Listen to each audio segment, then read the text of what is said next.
பத்மநாபருடைய தொப்புள் கமலத்தில் இருந்து தோன்றின பிரம்மாவுக்கு உலகத்தை படைக்கிற பொறுப்பு கொடுக்கப்பட்டது. பகவத்கீதா சங்கர பாஷ்யத்துல முன்னுரையில சங்கரர் சொல்றாரு,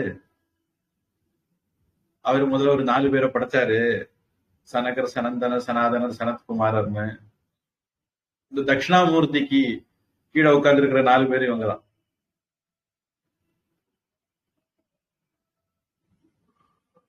மௌனம் வியாக்கியா பிரகடித பரபிரம்ம தத்துவம் யுவானம் அஷிஷ்டான் தேவசத்ரிஷிகணை ஆவிருதம் பிரம்மனிஷ்டை ஆச்சாரியேந்திரம் கரகலித சின்முத்ரமானந்த ரூபம் ஸ்வாத்மாராமம் உதிதவதனம் தட்சிணாமூர்த்தி மீடே. அந்த பாடல விருத்தா சிஷ்யா குரு யுவா அப்படின்னு வரும். சிஷ்யர்கள் எல்லாம் ரொம்ப வயசானவங்க, குரு ரொம்ப இளமையானவர். தட்சிணாமூர்த்திட்ட சனகர், சனந்தனர், சனாதனர் பாடம் படிச்சதை சொல்லும் போது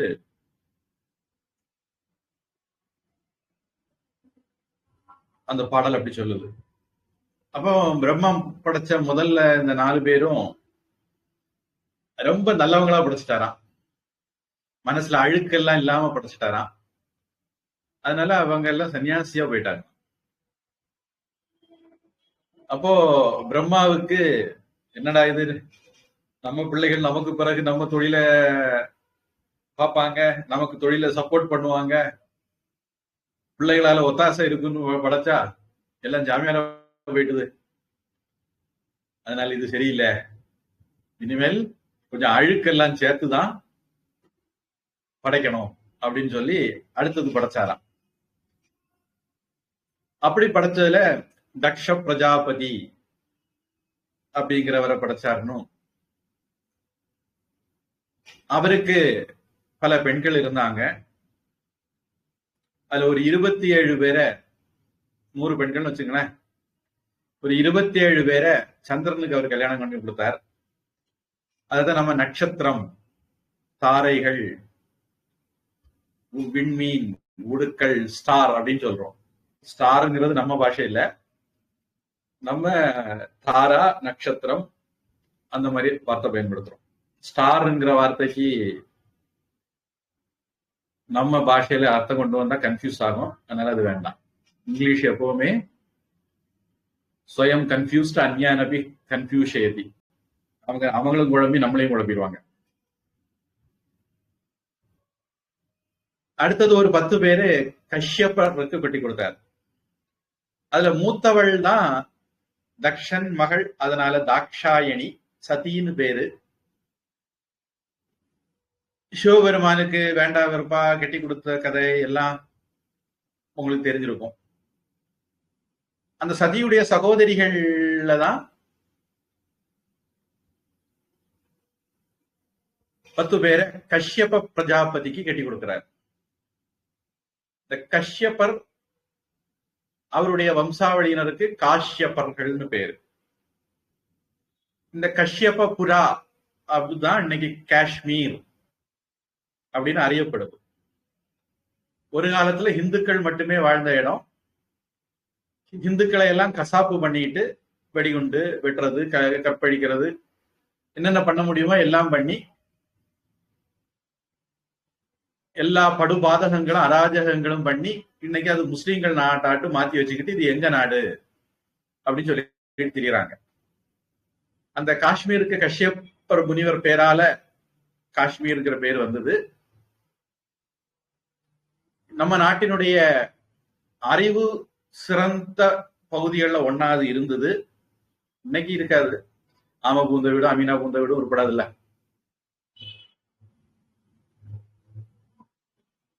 ஆப்கானிஸ்தானும் கூட சாணக்கியருடைய காலத்துல தக்ஷஷீலா அப்படிங்கிற பேர்ல சிறந்த பல்கலைக்கழகம் இருந்த இடமா இருந்தது. அங்கதான் அர்த்த சாஸ்திரம் எழுதப்பட்டது அப்படின்னு நம்பப்படுது. அதனால அவ்வளவு தூரத்துல இருந்து வடக்க அந்த தக்ஷசீலாவில இருந்து கிழக்க காஞ்சிபுரம் வரைக்கும் பல்கலைக்கழகங்களா இருந்த நாடு நம்ம நாடு. அதுல ஆதி சங்கராச்சாரியார் சர்வஜ்ஞ பீடம் ஏறின காஷ்மீர்ல வாழ்ந்தாரோ என்னமோ தெரியாது, வாழ்ந்திருக்கணும். அதனால அவருடைய பேர்ல அது கஷ்யபபுரா, பிறகு காஷ்மீரா மாறிட்டது. அந்த கஷ்யபர் 10 குழந்தைகளை கட்டிக்கிட்டார். அதித்தி, திதி, தனு, கத்ரு, வினதா அப்படிங்கிறது மாதிரி. இந்த கஷ்யபருக்கும் அதித்திக்கும் பிறந்த பிள்ளைகளுக்கு ஆதித்யர்கள்னு பேரு. அவர்கள் நல்ல பிள்ளைகளா இருந்தனால அவர்களுக்கு சுரர்கள்னு பேரு. அது நாம தேவர்கள்னு சொல்றோம். திதிக்கு பிறந்த பிள்ளைகளுக்கு தைத்தியர்கள்னு பேரு. தைத்தியானாம் பிரகலாதாஸ்மி. அந்த தைத்திய வம்சத்துல தப்பித்தவறி பிறந்த பிரகலாதனா நான் இருக்கிறேன் அப்படின்னு கீதையில பகவான் பிறகு 10வது அத்தியாயத்துல சொல்ல போறார். இஸ்லாம் மதத்துல தப்பி தவறி அப்துல் கலாம் பிறந்தது மாதிரி, கிறிஸ்தவ மதத்துல தப்பி தவறி இயேசுதாஸ் பிறந்தது மாதிரி பிரகலாதன் தைத்திய வம்சத்துல பிறந்தான். மற்றபடி தைத்தியர்கள் எல்லாம் பகவத்கீதையில பிறகு கிருஷ்ணன் சொல்ல போறது மாதிரி அடுத்தவன் கஷ்டப்படுறதுலயே சந்தோஷப்படுற கூட்டம். இரக்கம் எனும் ஒரு குணம் இல்லார் அரக்கர் அப்படின்னாரு கம்பர். அசுஷு ரமந்தே இது அசுரக அப்படின்னு சங்கரருடைய விளக்கம். இந்திரிய சுகங்கள்ல ஈடுபடுறவங்க, கொண்டதே காட்சி கண்டதே கோலம்னு வாழ்றவங்க, இந்த மாதிரிப்பட்டவங்களுக்கு அசுரர்கள்னு பேர். இப்ப தைத்தியர்கள் அசுர புத்தி உள்ளதுனால அசுரர்கள்னு பேரு. தெய்வ அசுர சம்பத் விபாக யோகம் நம்ம பிறகு கீதையில பார்க்க போறோம். தைத்தியர்கள் எல்லாரும் அசுரர்களா இருக்கணும் கிடையாது. அசுரர்கள் தேவர்கள்ல கூட இருக்கலாம், யாரு வேணாலும் அசுரர்களா இருக்கலாம். கெட்ட புத்தி, நடவடிக்கைகள், சிந்தனைகள், சொற்கள், செயல்பாடுகள் உள்ளவங்களுக்கு அசுரர்கள்னு பேரு. அசுரர்கள்ங்கிறது ஒரு ஜாதி பேரு, இனப்பேரெல்லாம் கிடையாது. அது குணத்தின் அடிப்படையில் கொடுக்கிற பேரு. சுரர்கள் அப்படிங்கிறது, தேவர்கள் அப்படிங்கிறதும் குணத்தின் அடிப்படையில் கொடுக்கிற பேரு. அது ஒரு இனம் ஜாதி எல்லாம் கிடையாது. அப்ப அதித்திக்கு பிறந்தவர்கள் ஆதித்யர்கள், பொதுவா நல்ல குணமா இருந்ததுனால தேவர்கள். திதிக்கு பிறந்தவர்கள் தைத்தியர்கள், பொதுவா கெட்ட குணம் படைத்தவர்களா இருந்ததுனால அசுரர்கள். தனு அவங்களுக்கு பிறந்தவர்கள் தானவர்கள், அவங்களும் கெட்ட குணம் படைத்தவர்களா இருந்ததுனால அவங்களும் அசுரர்கள் சொல்லப்படுவாங்க. இவங்களை பார்த்தாலே ஐயா சாமி காப்பாத்து அப்படின்னு முனிவர்கள் எல்லாம் அலறி அடிச்சுக்கிட்டு ஓடுவாங்க ஆண்டவங்கிட்ட. அப்படி காப்பாத்து காப்பாத்து அவங்க ஓடுறதுனாலே என்னமோ ரக்ஷ ரக்ஷன்னு சொல்லிட்டு அவங்க ஓடுறதுனால, மத்தவங்களை ரக்ஷ ரக்ஷன்னு சொல்லிட்டு ஓட வைக்கிறதுனால இவங்களுக்கு ராட்சதர்கள் அப்படின்னு ஒரு பேரு. அது தமிழ்ல ராக்கதர்கள் அப்படின்னு ஆகி அரக்கர்கள்னு மாறிடும் நினைக்கிறேன். அதனால அசுரர்கள் ராட்சதர்கள் எல்லாம் குணத்தின் அடிப்படையில கொடுக்கிற பேரு, ஜாதி அடிப்படையில வர்றது இல்ல. தைத்தியர்கள் தானவர்கள் எல்லாம் பொதுவா அசுர சுபாவம் உள்ளவங்க. அப்புறம் கத்ருவுக்கு பிறந்த நாக வம்சம் கத்ருவுக்கு பிறந்தது. பறவை வம்சம் வினதாவுக்கு பிறந்தது. அதனால கருடனுக்கு வைனத்தேயன்னு பேரு, அம்மா பேரை வச்சு. வைனத்தேயஷ்ச பக்ஷிணாம் அப்படின்னு கிருஷ்ணன் பிறகு சொல்ல போறார். இப்படி உலகத்து உயிர்கள் எல்லாம் கஷ்யப்பர்ல இருந்து வந்தது. அதனால நமக்கு ஒருவேளை நம்முடைய கோத்திரம் தெரியலைன்னா நாம அடிச்சு விட்டுற வேண்டியது, கஷ்யப்ப கோத்திரம்னு பூஜாரிகிட்ட சொல்லிட வேண்டியது. கண்டிப்பா சரியாதான் இருக்கும். ஏன்னா வியாசர், பரத்வாஜர் எல்லாருக்கும் தாத்தா கஷ்யப்பர். பிதா அப்படின்னா அப்பா, பிதா மக அப்படின்னா தாத்தா. நம்ம எல்லாருக்கும் பூட்டனா இருக்கிறதுனால கஷ்யப்ப கோத்திரம் சொன்னா கண்டிப்பா தப்பாது. ஒருவேளை உங்களுக்கு ஏதாவது இடத்துல போகணும் கோத்திரம் சொல்லணும், ஆனா கோத்திரம் தெரியாது நிர்பந்தம் வந்தா சிவ கோத்திரம் விஷ்ணு கோத்திரம் சொல்லி உங்களுக்கு கோத்திரம் தெரியாதுங்கிறத வெளியே காட்டக்கூடாது. ஏன்னா ஆண்டவன் பேர்ல கோத்திரம் கிடையாது, ரிஷிகள் பேர்ல தான் கோத்திரம் உண்டு. அதான் நீங்க கஷ்யப்ப கோத்திரம் சொல்லி சமாளிச்சுக்கலாம், தப்பிச்சுக்கலாம். இப்படி உலக உயிர்கள் படைப்ப நாம 7 ஆக பார்க்கிறோம். இதுல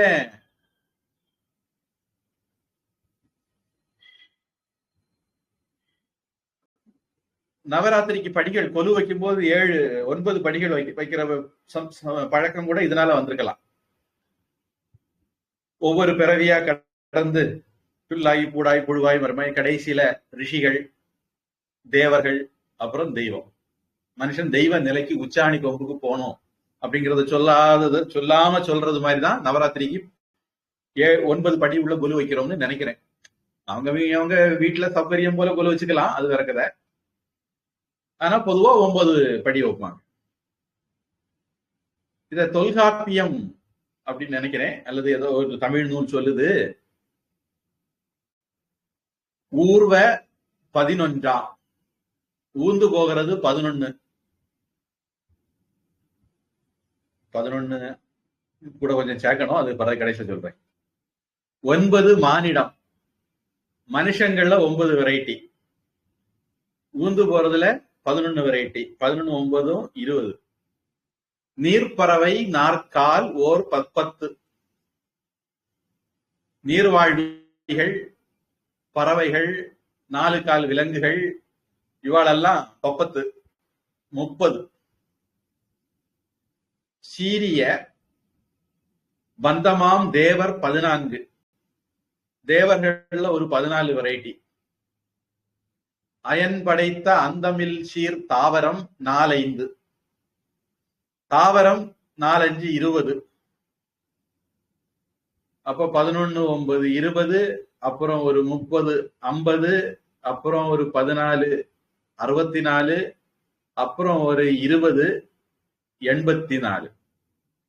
84 லட்சம் யோனிகள் அப்படின்னு சொல்றதுக்கு ஒரு கணக்கு. 84 லட்சம் வெரைட்டியில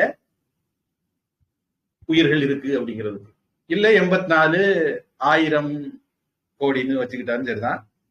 எனக்கு கேள்வி 84 லட்சம்ங்கிறது யோனிகள்ங்கிறது. இந்த 84 லட்சம் யோனி வெரைட்டியும் கஷ்யப்பட்ட இருந்து வந்ததுன்னு வச்சுக்கோங்களேன்.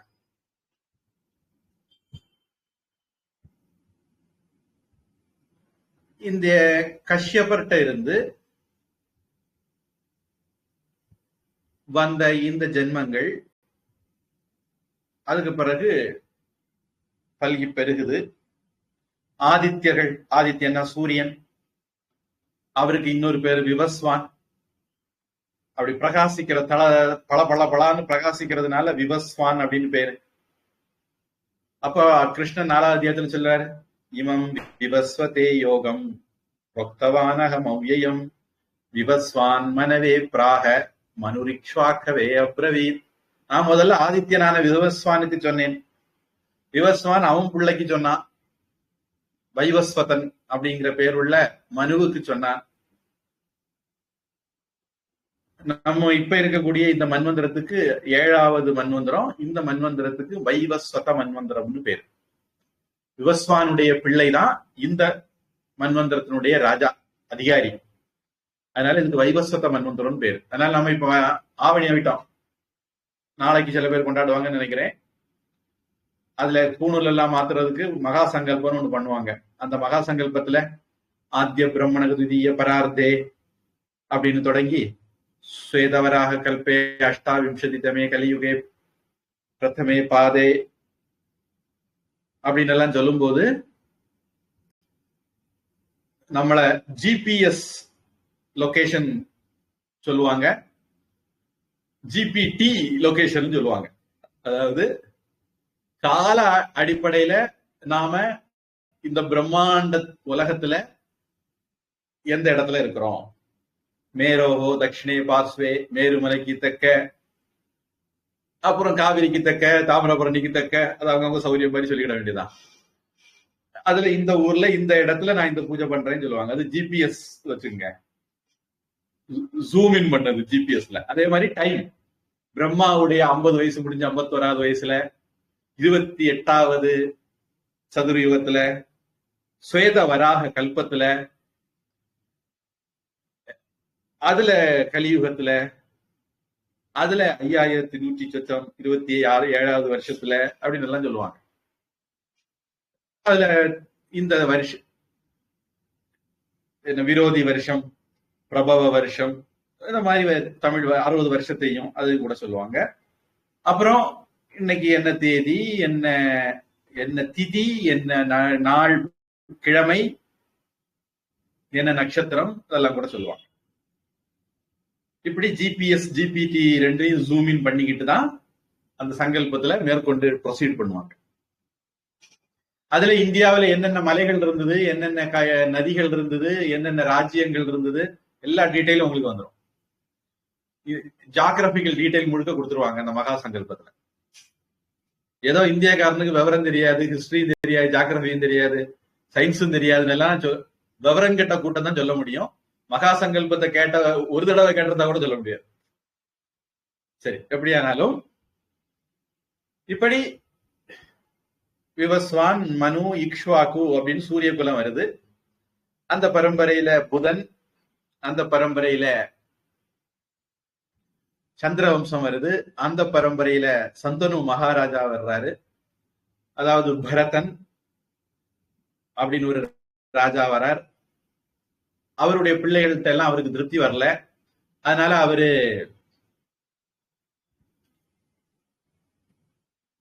ஜனநாயக முறைப்படி ஒரு ராஜாவை தேர்ந்தெடுக்கிறாரு. ஏதோ ஜனநாயகத்தை நாங்க தான் கண்டுபிடிச்சோம் அப்படின்னு கொஞ்சம் பேர் சொல்லிட்டு தெரியாங்க. பரத மகாராஜா மகாபாரத காலத்துக்கெல்லாம் முன்னாடியே அது பண்ணிட்டாரு. அப்புறம் அந்த பரம்பரையில துஷ்யந்தன் எல்லாம் வராங்க, குரு வர்றாரு. குரு வந்ததுனால அந்த குருவுக்கு பேரை வச்சு நம்ம கௌரவர்கள் அப்படின்னு எல்லாம் சொல்றோம். இப்படி இந்த பரம்பரையில சந்தனு மகாராஜா வரார். சந்தனு மகாராஜாவுக்கு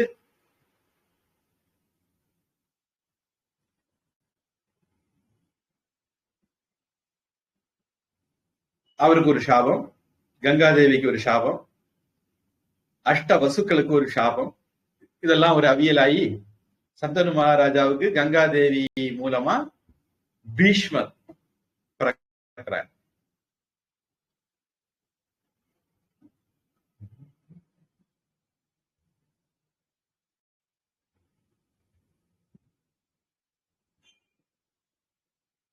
அது சம்பந்தமா ஒரு கேள்வி அல்லது ஃபீட்பேக் கூட வந்ததுன்னு நினைக்கிறேன். பீஷ்மர் அநியாயத்துக்கு சொக்கதங்கம், அவரை பத்தி அப்படி சொல்லலாம். அதனால அவரு பும் நாம்நாத் நரகாத் சாயதே இது புத்திரக, புத் அப்படின்னு சொல்லக்கூடிய நரகத்தில இருந்து காப்பாத்துறதுனால புத்திரன்னு பேரு.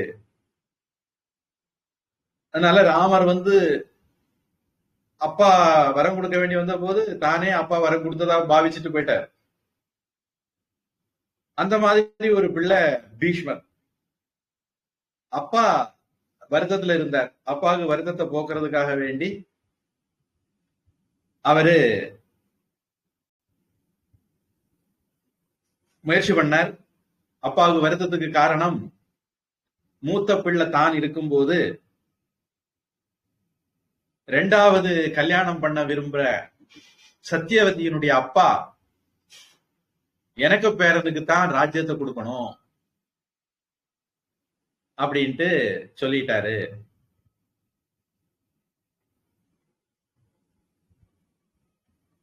அப்பாவுக்கு தர்மத்தை விட்டு பிசகி நடக்கிறதுக்கு மனசு இல்ல. அதனால அப்பா ஒத்துக்கிடாம வந்துட்டாரு அப்படிங்கிற விவரத்தை மகனான காங்கேயன், திருப்பூர் பக்கத்துல காங்கேயம் ஒரு ஊர் இருக்கு, அங்க காங்கேயம் காலம் எல்லாம் இருக்கு. கங்கையில இருந்து கொண்டு வரப்பட்ட இனம் காங்கேயம். தமிழ்நாட்டு பூர்வீகமான இனம் கிடையாது. கங்கைக்கு பிறந்ததுனால இவருக்கு காங்கேயன்னு பேர். இது தத்திதம்னு சொல்லுவாங்க. ஜனகன் மகள் ஜானகி, பர்வதன் மகள் பார்வதி, வசுதேவன் மகன் வாசுதேவன், அத மாதிரி கங்காவுடைய பிள்ளை காங்கேயன்.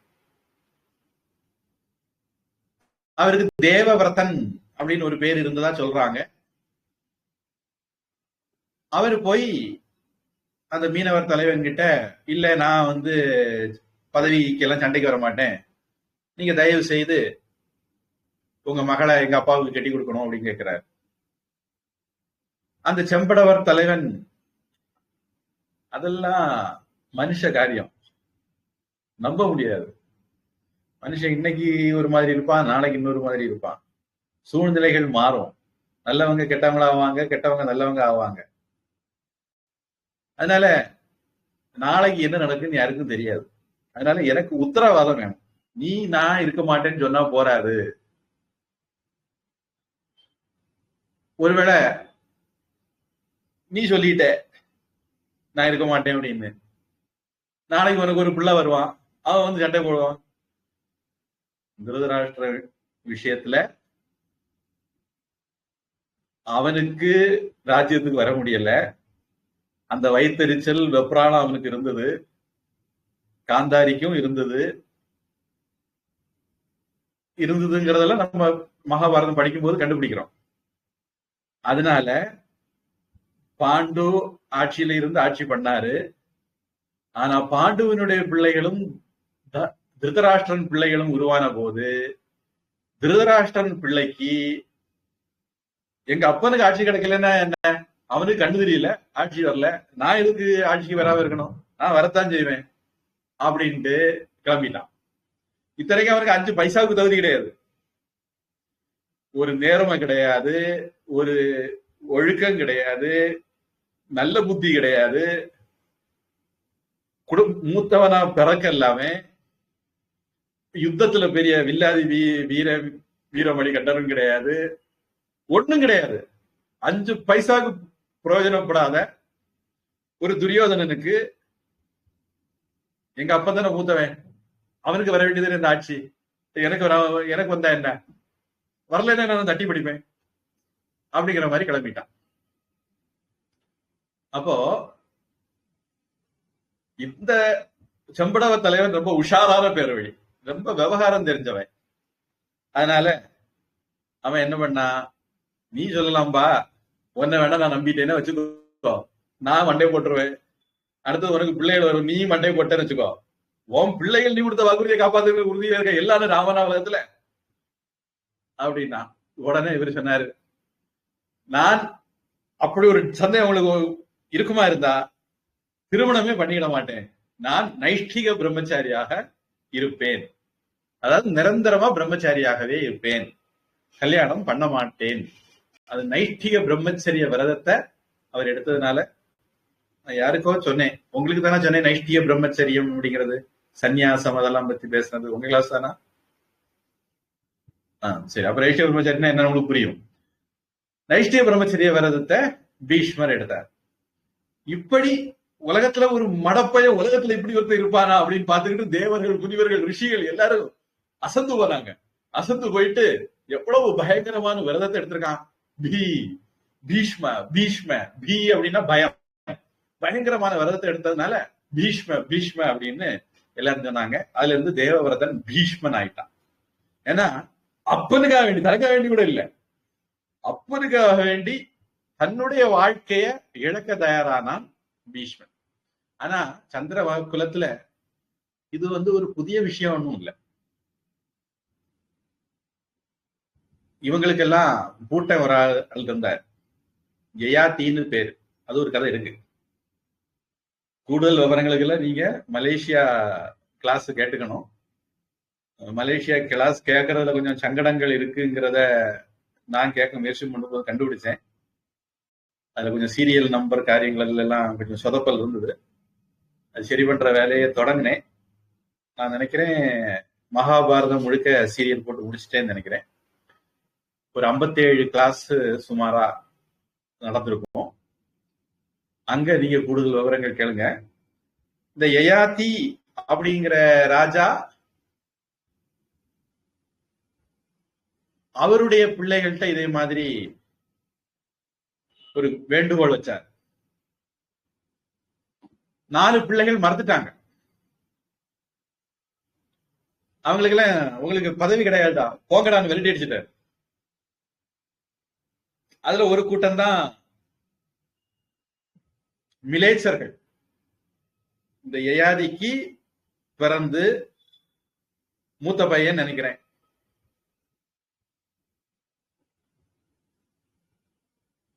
அப்பா கேட்டத நிறைவேற்றாத போன பையனை அவர் நாடு கடத்திட்டார். அந்த பரம்பரையில வந்தது நம்ம மிலேச்சர்கள்னு சொல்றோம். இதே மாதிரி துரு துருக்கியர்கள், எது அது சொல்லணுமே, நம்ம இது சம்பந்தப்பட்ட அடிக்கடி வரப்போற விஷயம். எதுன்னு ஒரு பையன், அவனுக்கு பரம்பரை தான் யாதவர்கள். எது வந்து அப்பஞ்சொல்லு கேட்காத பரம்பரையில வந்தவன். யாதவர்கள் எல்லாம் அப்பஞ்சொல்லு கேட்காத பரம்பரையில வந்தவங்க. அந்த குலத்துலதான் கிருஷ்ணன் ஒரு ஆசாமி வந்தார். அவர்கள் உண்மையிலேயே சந்திரகுலத்து ராஜாக்கள், சக்கரவர்த்திகள் ஆக வேண்டியவர்கள். அப்பா சொல்லி கேட்காததுனால எதுவும் அவங்களுக்கு பதவி கிடையாதுன்னு சொல்லி விரட்டி விட்டாரு. அதனால அவங்க வந்து ராஜாக்களா இல்லாம இருந்தாங்க.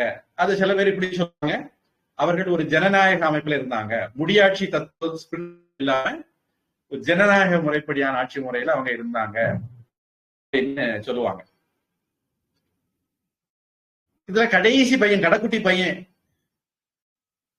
மூத்த பையன் எல்லாம் என்ன சொன்னான், அப்பா கேட்டது என்னன்னா, அப்பாவுக்கு ஒரு சாபம், நீ கிழவனா போ அப்படின்னு. அப்பாவுக்கு கிழவனா போவதுக்கு மனசு இல்லை. நம்ம நிறைய பேருக்கு வயசாயிட்டுன்னா, வயசாகி போச்சே அப்படின்ட்டு வருத்தம். இளமையா இருந்தா கொள்ளாமேன்னு ஒரு நப்பாசை. அதே மாதிரி இந்த ஏயாதி அனுபவிக்க வேண்டிய அனுபவிச்சாச்சு, 5 பிள்ளைகளும் பார்த்தாச்சு. அதுக்கு பிறகு அவனுக்கு ஆசை விடல, இளமையா இருக்கணும்னு நினைச்சான். சுக்கராச்சாரியார் சாபம் கொடுத்தாரு, நீ கிழவனா போ அப்படின்னு. இவன் சாப விமோசனம் கேட்டான். அவன் ரொம்ப நல்லவன். அதனால சுக்கராச்சாரியாரோட சாப விமோசனம் கொடுத்துட்டாரு. என்ன அது, உனக்கு முதுமைய உன் பிள்ளைகள் யாராவது வாங்கிக்கிட்டாங்கன்னா எக்ஸ்சேஞ்ச் பண்ணிக்கிடுங்க, எக்ஸ்சேஞ்ச் ஆஃபர் கொடுத்துட்டாரு அவர். அதுல இவர் 4 பிள்ளைகிட்ட கேட்கறது, ஒவ்வொருத்தர் நீ அனுபவிச்சு முடிச்சுட்ட, நாங்க இன்னும் அனுபவிக்கவே இல்லை, நாங்க எப்படி உனக்கு முதுமையை வாங்க முடியாது போ அப்படின்னு 4 பேர் சொல்லிட்டாங்க. கடைக்குட்டி பிள்ளை மட்டும் சொன்னா, எப்பா நீ எதுக்கு எங்களை எல்லாம் பெருக, உன்னை காப்பாத்துறதுக்கு வேண்டிதானே, உன்னுடைய தர்ம காரியத்துல எல்லாம் தொடர் நிக்கிறதுக்கு வேண்டிதானே. அப்பன் சொல்ல தட்டுனா ஒரு பிள்ளைக்கு ஆவானா, தந்தை சொல்விக்க மந்திரம் இல்லை, அதனால நீ என்ன சொல்லியோ அதை நான் கேட்கேன் அப்படின்னு சொல்லிக்கிட்டு அப்பாவுடைய முதுமையை வாங்கிக்கிட்டான். அப்புறம் இளமையோட வாழ்ந்தாரு. அப்புறம் கொஞ்ச நாள் கழிச்சு அவருக்கு ஞானோதயம் பிறந்தது. ஆஹா, இந்த உலகத்துல நச்சாத்து காமாய நச்சாத்து காமானாம் உபபோகாய க்ஷாமியதே. ஆசைய அனுபவிக்கிறதுனால தீராது. அப்புறம் நெருப்புல நெய்ய விட்டா நெய் மேலும் மேலும் நெருப்பு மேலும் மேலும் வளருமே தவிர நெய் விட்டு நெருப்பை அணைக்க முடியாது. பெட்ரோல் விட்டு நெருப்பை அணைக்க முடியாது.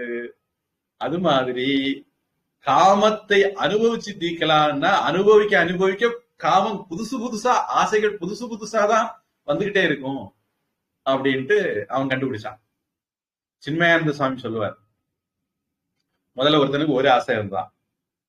இந்த ஒரு ஆசையை நிறைவேற்றின உடனே அவனுக்கு ஒரு 10 ஆசை வந்தது.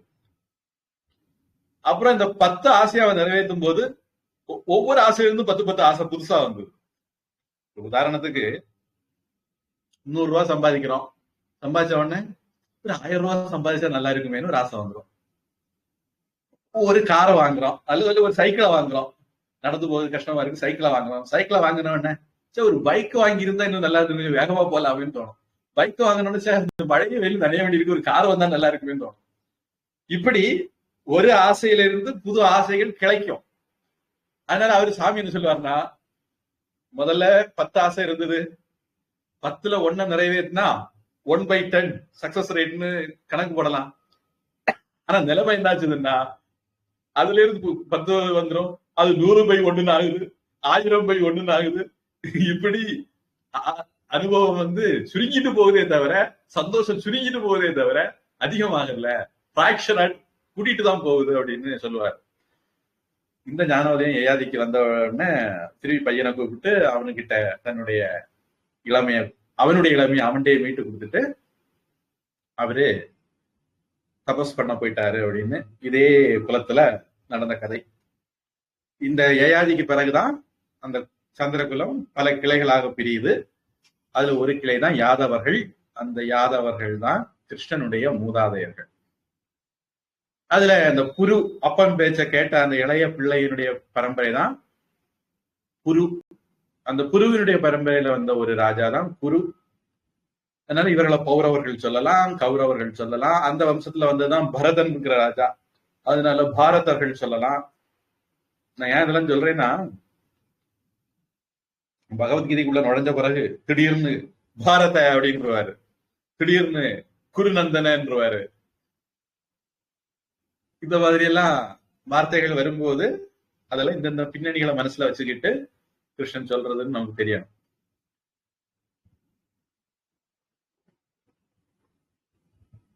இந்த தன்னுடைய மூதாதையரான புருவ மாதிரியே பீஷ்மரும் தந்தைக்காக வேண்டி, திரேதா யுகத்துல ராமர் எப்படி தந்தைக்காக வேண்டி வாழ்ந்தாரோ அதே மாதிரி குரு எப்படி தன்னுடைய தந்தைக்காக வேண்டி வாழ்ந்தாரோ அதே மாதிரி பீஷ்மரும் தன்னுடைய தந்தைக்காக வேண்டி நைஷ்டிய பிரம்மச்சரிய விரதத்தை எடுத்தார். சத்தியவதிக்கும் சாந்தனுவுக்கும் திருமணம் ஆச்சது. சந்தனுவுக்கும், சாந்தனுன்னு சொன்னா பீஷ்மர் ஆயிடுவார் அல்லது சந்தனுடைய பிள்ளைகள். சந்தனுவுக்கும் சத்தியவதிக்கும் பிள்ளைகள் பிறக்குது. 2 பிள்ளைகள், சித்ராங்கதன், விசித்திர வீரியன் அப்படின்னு. சித்ராங்கதன் கேப்பபிளான ஆளுதான். ஆனா அவனுடைய பேர்ல வேற ஒரு கந்தர்வன் இருந்தான். அதனால அவன் ஒரே பேர்ல 2 பேர் இருக்கக்கூடாது, ஒண்ணு நீ அல்லது நான். தமிழ்நாட்டுல ஒரு அரசியல்வாதி இருந்தார், ஒரே நாள்ல நம்ம 2 பேரும் பிறந்தநாள் கொண்டாடக்கூடாது, அதனால 3ஆம் தேதி நீ பிறந்திருந்தாலும் உன் பிறந்தநாள் நீ 2ஆம் தேதி கொண்டாடிக்கோ, நான் தான் 3ஆம் தேதி கொண்டாடுவேன், ஏன்னா நான் தான் HB ஃபாதர் ஆஃப் கரப்ஷன், நான் தான், அதனால நான் தான் 3ஆம் தேதி கொண்டாடுவேன் அப்படின்னு அதை இன்னொரு ஆளை 2ஆம் தேதி கொண்டாட வச்சிட்டேன். அந்த மாதிரி இந்த சித்ராங்கதன் என்ன பண்ணா, கந்தர்வன் நம்ம 2 பேர்ல ஒரு ஆள் தான் இருக்கணும்னு சண்டை போடுவோம்னு சண்டை போட்டாங்க. பீஷ்மர் திறமசாலி, ஆனா அவங்க சண்டையில அவர் இடப்படல. இந்த சித்திராங்கதனை கந்தர்வ சித்திராங்கதன் கொண்டுதான். விசித்திர வீரியன் கொஞ்சம் ஒரு நோஞ்சாம் பிறவியிலேயே, அதனால அவன் திருமணம் பண்ணணும், அவனுக்கு யாரும் பொண்ணு கொடுக்க தயாரா இல்ல. பொதுவா காசி ராஜா இந்த அஸ்தினாபுர அரண்மனையில சம்பந்தம் வச்சுக்குவார். விசித்திர வீரியனுக்கு லட்சணம் தெரிஞ்சோ என்னமோ அவரு ரகசியமாட்டு அவருக்கு பிள்ளைகளுக்கு சுயம்வரம் வைக்க போனார். இது பீஷ்மருக்கு தெரிஞ்சது. பீஷ்மர் என்ன இருந்தாலும் ராஜ்யத்தினுடைய பிரஸ்டீஜ், நேஷனல் பிரைடு, அதை விட்டு கொடுக்க முடியாது. அதனால விசித்திர வீரியனுக்கு பதிலா இவரு காசி போனார். போய் அது சுயம்வரம்னு பேரு. அந்த காலத்துல இன்னைக்கு பெண்ணுரிமை பேசுற கோமாளிகளுக்கு எல்லாம் வரலாறும் தெரியாது, புவியிலும் தெரியாது. அந்த காலத்துல நம்ம நாட்டுல கத்திரிய குலத்துல சுயம்வரம்னு ஒரு ஏற்பாடு இருந்தது. கடைசியா இப்படி ஒரு சுயம்வரத்துலதான் நாடு நாசமா போச்சு. அது வேற கதை. பிருத்திவிராஜ் சவுகான் ஒருத்தனுக்கு, சம்யுக்தான் ஒரு அம்மாவுக்கு நடந்தது சுயம்வரம். அந்த சுயம்வரத்துல சம்யுக்தா பிருத்திவிராஜ் சௌகானை தேர்ந்தெடுத்தாங்க. அதனால அவங்க அப்பன் ஜெயச்சந்திரனுக்கு பொறுக்கல்ல. அவன் அதனால கோரி முகமது கூட சேர்ந்து பிருத்திவிராஜ் சவுகானை போட்டு தள்ளிட்டான். என்ன, மருமக தாலி அறுத்தாலும் மகன் செத்தாலும் பரவாயில்ல, மருமக தாலி அறுக்கணும்னு சொன்ன மாதிரி மக தாலி அறுத்தாலும் பரவாயில்ல, மருமகன் ஜாவணும் அப்படின்னு முடிவு பண்ணி இந்த ஜெயச்சந்திரன் கோரி முகமது கூட சேர்ந்து பிருத்திவிராஜ் சவுகானை போட்டு தள்ளிட்டான். அப்படித்தான் முதலாக அரக்கர் கூட்டங்கள், பயங்கரவாத கூட்டம் இந்தியாவுக்குள்ள நுழையுது, கோரி முகமது அப்படிங்கிற பேர்ல. இங்க இந்த சுயம்வரத்துல பீஷ்மர் பூந்தார். எல்லாருக்கும் ஆச்சரியம், இவர் தான் நைஷ்டிய பிரம்மச்சரிய விரதம் எடுத்தாளாச்ச, இவரு எது கல்யாண வீட்டுக்கு வந்திருக்காரு, அப்படி அஸ்தினாபுரத்துல சாப்பாட்டுக்கு வழி இல்லாமலாம் இருக்கு. 15 கூட்டம், 4 பாயசம், 5 பாயசம் அதெல்லாம் கிடைக்குன்னு சொல்லிட்டு வந்துட்டாரா அப்படின்னு ஆச்சரியப்பட்டாங்க. பீஷ்வர் சொன்னாரு, நான் இந்த 3 பேரும் அஸ்தினாபுர அரண்மனைக்கு உரியவங்க. ராஜா எங்களுக்கு தகவல் தராம நடத்துறாரு. அவருடைய அந்த அநியாயத்துக்கு நான் இவங்க 3 பேரையும் தூக்கிட்டு போறேன். யாருக்காவது உயிர் மேல ஆசை இருந்தா வாயை மூடிட்டு கம்முன்னு உட்காருங்க, இல்ல என்ன எது சண்டை போடுங்க அப்படின்னு இந்த 3 பேரையும் தூக்கிட்டு போனார். அதுல சால்வன் ஒரு ராஜா இருந்தார். இவரு ஜராசந்தனுக்கு கூட்டுக்காரன். அது யாரு ஜராசந்தன் அப்படிங்கிறது ஒருவேளை நான் பின்னாடி கதை சொன்னா கேட்டுக்குங்க, இல்லைன்னா நான் சொன்ன மகாபாரதத்துல கேட்டு தெரிஞ்சுங்க. அப்ப இந்த சால் வந்து இந்த அம்பா அப்படிங்கிற மூத்த பொண்ணை கல்யாணம் பண்ணணும்னு நினைச்சாக்க வந்திருந்தார். வந்த இடத்துல இப்படி வெங்கல கடையில யாரை புகுந்தது மாதிரி பீஷ்மர் புகுந்து குழப்பிட்டார். அப்ப அவன் வந்து பொறுக்க முடியாம பீஷ்மரை எதிர்த்தான். யாரும் எதிர்க்க முடியாது, ஏன்னா அவர் தேவலோகத்துல அஸ்திர சஸ்திர பயிற்சி எல்லாம் பெற்றவர்.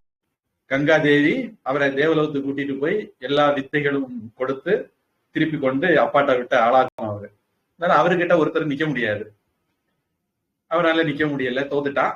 அவர் 3 பேரையும் கொண்டுட்டு வந்துட்டார். கொண்டுட்டு வந்து விச்சிர வீரியருக்கு கல்யாணம் பண்ணி வைக்கலான்னு 3 பேர்கிட்டையும் ஒப்புதல் கேட்கிறார். அப்ப அந்த அம்பாங்கிற மூத்த பொண்ணு சொல்லிச்சது, நான் வந்து சால்வனை கட்டலாம்னு இருக்கிறேன், எனக்கு அதுதான் விருப்பம் அப்படின்னு. அப்ப பீஷ்மர் அஸ்தினாபுரத்து பெரியவங்க எல்லாம் அந்த பெண்ணுடைய கருத்துக்கு மதிப்பளிச்சு சகல மரியாதையோட அவனை சால்வனுடைய ராஜ்யத்துக்கு அனுப்பி வச்சிட்டாங்க. இவங்க 2 பேரு 2வது 3வது பிள்ளைகளை அம்பிகா அம்பாலிகா 2 பேரையும் விஸ்தர வீரியனுக்கு கல்யாணம் பண்ணி வைக்கிறாங்க.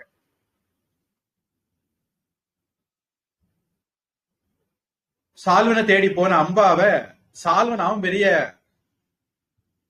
மானஸ்தன், ரோஷஸ்தன். அது எப்படி, நான் பீஷ்மர்கிட்ட தோத்தாச்சு, தோத்த பிறகு அவரு கொண்டு போன பொருளை நான் எப்படி எடுக்க முடியும்? அது சட்டப்படி சரியில்லை, தர்மப்படி சரியில்லை. தோத்தவங்க அந்த காலத்துல எல்லாம் தர்ம நியாயம் இருந்திருக்கு. இந்த காலத்துல ஜெயிக்கிற அயோக்கிய பயிர்களுக்கு கூட தர்ம நியாயம் இல்லை. சாலும் சொல்லிட்ட முடியாது, தர்மப்படி சரியில்லை, தோத்தவனுக்கு தோத்த பொருள்ல உரிமை கிடையாது, அதனால நீ அஸ்தினாபுரத்துக்கே போ அப்படின்னு திருப்பி வந்த. அப்ப பீஷ்மர் சொன்னாரு, சரிப்பா சாலம் தான் கெட்டல, நீ கெட்டிக்கோ அப்படின்னு விசித்திர வீரியன்.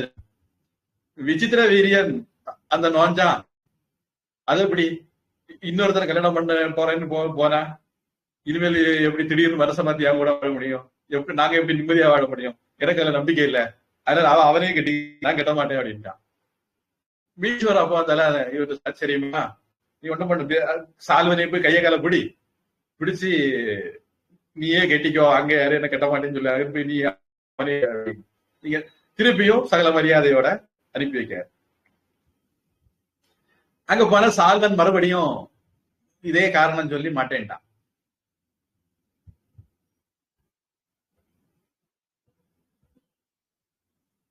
இப்ப நியாயமா அம்பாவுக்கு சால்வன் மேல கோபம் வரணும். பீஷ்மருக்கு கெட்ட நேரம், அவருக்கு இந்த உலகத்துல ஆயுசாகும், அதுக்கு ஏதாவது ஒரு காரணம் வேணும். எவன் பழியேற்க மாட்டாம்பாங்க. உயிர் போகுதுன்னா எவன் தான் கொண்டு போனான்னு தெரியக்கூடாதான். அதனால சுகர், பிரஷர், ஆக்சிடென்ட், கொரோனா, இப்படி சீரா வைரஸ் இப்படி ஏதாவது ஒன்று அனுப்பி உயிர் எடுத்துட்டு போயிடுவாராம். அதே மாதிரி பீஷ்மருக்கு ஆயுசு அறணும், மரணம் வரணும், அதுக்கு ஏதாவது ஒரு காரணம் வேணுமே. அதனால அம்பா என்ன பண்ணா சால்வனுக்கு மேல கோவப்படணும், அதுக்கு பதிலா அவளுக்கு பீஷ்மர் மேல கோவம் திருப்பி வந்தான் பீஷ்மர் கிட்ட.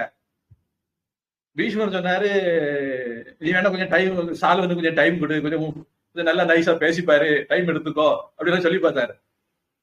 நீதான் இவ்வளவு குழப்பத்துக்கு காரணம், இப்ப நீதான் என்ன கல்யாணம் பண்ணணும் அப்படின்ட்டா. பீஷ்மர் சொன்னாரு, நாய் கக்குனத திருப்பி எடுத்து சாப்பிடலாம், நான் சத்திரியன் அப்படி செய்ய முடியாது. அரசியல்வாதிகள் எல்லாம் இந்த மாதிரி செய்யலாம், ஆனா நான் செய்ய முடியாது. முக்கியமா தமிழ்நாட்டு அரசியல்வாதிகள் INDA கூட்டணியில உள்ளவங்க எல்லாம் செய்வாங்க, நான் அப்படி செய்ய முடியாது. அதனால நான் விரதம் எடுத்துட்டேன், நைஷ்டிக பிரம்மச்சரிய விரதம், என்னால அதை மீற முடியாது. நீ சகல மரியாதைகளோட எங்க அரண்மனையில இருக்கிறதுனா இருக்கலாம், அதுக்கு நான் வேணா உதவி பண்றேன், ஆனா நான் கல்யாணம் பண்றது அப்படிங்கிறது நடக்காது. அம்பிகாவுக்கு என்ன பண்றதுன்னு தெரியல. 4 பேர்த்த விசாரிச்சாங்க. பரசுராமர் இவருக்கு குரு அப்படின்னு தெரிஞ்சது. சரி, குரு சொன்னாலும் சிஷ்யம் கேட்கறான் பார்ப்போம் அப்படின்ட்டு பரசுராமர்கிட்ட போய் சொன்னாங்க. பரசுராமர் அந்த ரோஷத்தோட கிளம்பி வந்தாரு. வந்து, ஏய் பொடிப்பயல, நீ இந்த பொண்ணுக்கு என்ன அநியாயம் பண்ண, பாவம் அவளை இப்ப அவளை கல்யாணம் பண்ணு அப்படின்னாரு. ஈஸ்வர் சொன்னாரு, இல்ல குருவே, எனக்கு இப்படி ஒரு விரதம் இருக்கு, நான் விரதத்தை மீற முடியாது அப்படின்னு. அதெல்லாம் விரதம் இருக்குன்னு நான் குரு சொல்லியும் கேளு, குரு வார்த்தை கேட்டா பெரிய விஷயம் அப்படின்னாரு. ஒரு கடவுளே வந்து சொன்னாலும் நான் என் வாக்க மீற மாட்டேன். ராமருக்கு அடுத்த வீட்டுக்காரர், மேல் வீட்டுக்கு கீழ் வீட்டுக்காரனா, ஹரிச்சந்திரனுக்கு மேல் வீட்டுக்கு கீழ் வீட்டுக்காரனா, கொடுத்த வாக்கம் மீற மாட்டேன் அப்படின்ட்டு சொல்லிட்டார். அப்படியானா நான் உன்னை சண்டைக்கு கூடுவேன், இந்த சண்டையில நீ தோத்தேன்னா நான் சொல்லபடி கேட்கணும், நிபந்தனை என்னது, அவளை கட்டிக்கணும் அப்படின்னு சண்டையை தொடங்கினார். 2 பேருக்கும் சண்டை முடியக்கூடிய சண்டை கிடையாது, 2 பேரும் பெரிய கில்லாடிகள். அதனால கடைசியில பெரியவங்க எல்லாம் வந்து இவங்க 2 பேரையும் சமாதானப்படுத்தி 2 பேரையும் அவங்க போக்குல போங்க, பீஷ்மன் இந்த ஜென்மத்தில் கல்யாணம் பண்ண மாட்டான், அதான் அவன் தலையெழுத்து, அதனால அவன் தலையெழுத்துப்படி நடக்கட்டும், அவனுடைய தலையெழுத்து நீங்க தொந்தரவு பண்ண வேண்டாம், போயிட்டு வாங்கன்னு சொல்லி பரசுராமரை சமாதானப்படுத்தி அனுப்பிட்டாங்க. அம்பா அப்புறம் போய் தபஸ் பண்றாங்க. உலகியல் மனிதர்களால எதுவும் செய்ய முடியாது அப்படிங்கிற போது திக்கற்றவருக்கு தெய்வமே துணை. அதனால அம்பா என்ன பண்ணாங்க, போய் முருகன் கிட்ட தபஸ் பண்றாங்க. தமிழ்நாட்டு தற்குறிகள் எல்லாம் சுப்பிரமணியன் வட இந்திய கடவுள் அப்படின்னு கிளம்புவாங்க. அந்த முட்டா பயல்களுக்கு தெரியாது, மகாபாரதத்துல வட இந்தியாவில டில்லிக்கு பக்கத்துல வாழ்ந்த அம்பா முருகனை வழிபட்டாங்க. முருகன் பிரத்யட்சப்பட்டாரு, என்னன்னு கேட்டாரு. எனக்கு பீஷ்மரை கல்யாணம் பண்ணணும்னாங்க. அதுக்கு உங்க 2 பேரும் பிராரப்தத்திலே அது இல்ல அப்படின்னு சொன்னாரு. இப்படி பரசுராமன் முயற்சி பண்ணாரு, அவரால் அவரை தோக்கடிக்க முடியல, எனக்கு அவரை தோக்கடிக்கிறது ஏதாவது வழி சொல்லுங்கன்னாரு. சொன்னா அம்பா. முருகன் சொன்னாரு, சரி அப்ப இந்த அப்படி ஒரு மாலை, இந்த மாலையை போட்டுக்கிட்டு யாராவது யுத்தம் பண்ணானா அவன் வந்து அவனுக்கு பீஷ்மரால உயிருக்கு ஆபத்து ஒண்ணும் வராது. பீஷ்மர் யாரை வேணாலும் போட்டு தள்ளிடுவாரு, இந்த மாலையை போட்டான்னா அவனு வந்து பீஷ்மரால உயிருக்கு ஆபத்து வராது, பீஷ்மரை ஜெயிக்கலாம், திறமசாலியா இருந்தா பீஷ்மரை ஜெயிக்கலாம் அப்படின்னு மாலையை கொடுத்தாரு. இந்த அம்மா மாலையை கொண்டு போனாங்க. சால்வன் கிட்டையும் போனாங்களா இல்லையான்னு எனக்கு கொஞ்சம் ஞாபகம் இல்ல. ஒரு பயனும் பீஷ்மர்னு பேரை கேட்டாலே எல்லாருக்கும் வயிற்ற கலக்கிடுது. அல்ல, ஒரு பயனும் மாலையை போட்டு சண்டைக்கு வர தயாரா இல்ல. அந்த டைம்ல இருந்த ஒரு திறமசாலி ராஜா துருபத மகாராஜா, பின்னாடி நாம பார்க்க போற திரௌபதிக்கு அப்பா. இப்ப திரௌபதி எல்லாம் பிறக்கல. அந்த துருபத மகாராஜா பாஞ்சால தேசத்து ராஜா. பாஞ்சாலம்னா பஞ்சாபா இருக்கணும்னு என்னுடைய யூகம். நான் ஒரு மேப்ல பார்த்தேன், அது டெல்லிக்கு கீழே தான் இருக்கு, அது என்ன கணக்குன்னு தெரியல. அந்த பாஞ்சால தேசத்து ராஜா கிட்ட போறா. அவர் திறமசாலின்னு தெரியும், அதனால போறா. அவரும் எதுக்கு பீஷ்மர் கிட்ட போய் வம்ப வளர்த்துக்கிட்டு முடியாதுன்றாரு. இந்த அம்மா கடைசியில ரொம்ப பெரிய திறமசாலி, அவனே மாட்டேன்னு சொல்லியாச்சு, இனி யார்கிட்ட போறது, கோபத்துல அந்த அரண்மனையை விட்டு வெளியே வந்தவ அந்த மாலையை தூக்கி விசிறி எறிஞ்சா. அது அங்க பக்கத்துல கிடக்க ஒரு மலையில ஒரு மரத்துல போய் விழுந்தது, தொங்கிட்டு நின்னது. இவர் திரும்பி மறுபடி 2வது ரவுண்டு விஸ்வாமித்திரர் மாதிரி தபஸ் பண்ண போவோம் அப்படின்ட்டு மறுபடி தபஸ் பண்ண போனா. Stop not till the goal is reached, பிராப்பிய வரா நிபோதத, இலட்சியத்தை அடைகிற வரைக்கும் முயற்சி விடக்கூடாது இல்ல. அடுத்த தபஸ், முருகன் சரியில்லை, பையனுக்கு அவ்வளவு சக்தி இல்ல போல இருக்கு, நம்ம அப்பா கிட்ட வேண்டுவோம் அப்படின்னு சிவபெருமான பார்த்து தபஸ் பண்ணா. சிவபெருமான் வந்து சொன்னாரு, அது இந்த ஜென்மத்துல உனக்கு அதுக்கு வாய்ப்பு இல்லை பக்கா, வேணும்னா அவனுக்கு இன்னொரு ஜென்மம் தாரேன் அப்படின்னாரு. சரி கொடுங்க அப்படின்னு. அதனால ரெண்டாவது ஒரு ஜென்மம் சிகண்டினி அப்படிங்கிற பேர்ல துருபத மகாராஜாவுக்கு மகளாட்டு வந்து பிறக்கிறார் அம்பா. இந்த பிள்ளை சின்ன பிள்ளையில விளையாடிட்டு இருக்கும்போது திடீர்னு இந்த மாலை எடுத்து கழுத்துல போட்டுருது. துருபத ராஜாவுக்கு பயத்தை கலக்கிறது. இது ஏதோ ரொம்ப விலை கொடுத்து வாங்க போகுது இந்த பிள்ளை அப்படின்ட்டு விரட்டி விட்டார். ஈஸ்வர தோக்கடிக்கிறதுக்குள்ள மாலை எடுத்து இந்த பிள்ளை என் கழுத்துல போடுது அப்படின்னு விரட்டி விட்டார். காட்டுக்கு போன இடத்துல ஒரு கந்தர்வனை சந்திக்கிறா. அந்த கந்தர்வனுக்கு பொம்பளை ஆகணும்னு ஆசை. அவன் ஆம்பளையா இருக்கான். இந்த கதையை ரொம்ப சித்தமா சொல்லக்கூடாது. ஏன்னா இப்ப நிறைய கூமுட்டைகள் கோமாளிகள் உலகத்துல தெரியாங்க. என்ன வானவில் எல்பிஜி எல்ஜிபிஜி எடுத்தோம் எல்லாம் எடுத்து போட முடியாது பிளஸ் போட்டு முடிச்சிடுறாங்க. இந்த மாதிரி ஒரு கோமாளி கூட்டம் தெரியுது. அந்த கோமாளிகளுக்கு இந்த கதையெல்லாம் தெரிஞ்சதுன்னா கிளம்பி வந்துருவாங்க. இந்த கந்தர்வனுக்கு தான் ஆணா ஆகணும்னு ஆசை. நல்ல காலம் நம்ம உச்சநீதிமன்ற தலைமை நீதிபதிக்கு இந்த கதை தெரியல போல இருக்கு. இல்லாட்டா அன்னைக்கு தீர்ப்பை கொடுத்துட்டு போயிருப்பாரு.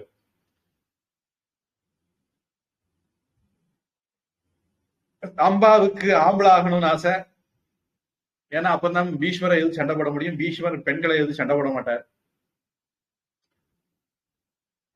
கந்தர்வனுக்கு பெண் ஆகணும்னு ஆசை. ரெண்டு பேரும் அதனால ஆண்மையும் பெண்மையும் எக்ஸ்சேஞ்ச் பண்ணிக்கிட்டாங்க. கந்தர்வன் பெண் ஆகி போயிட்டா, இவளுக்கு ஆண்மையை கொடுத்தா திருப்பி இவர் சிகண்டியாக மாறி ராஜ்யத்துக்கு வந்தார். அம்மா எல்லாம் சொல்லி துருபத ராஜா சமாதானப்படுத்தி திருப்பி ராஜ்யத்துல சேர்த்துக்கிட்டாங்க. இந்த பக்கம் இப்படி இருக்க,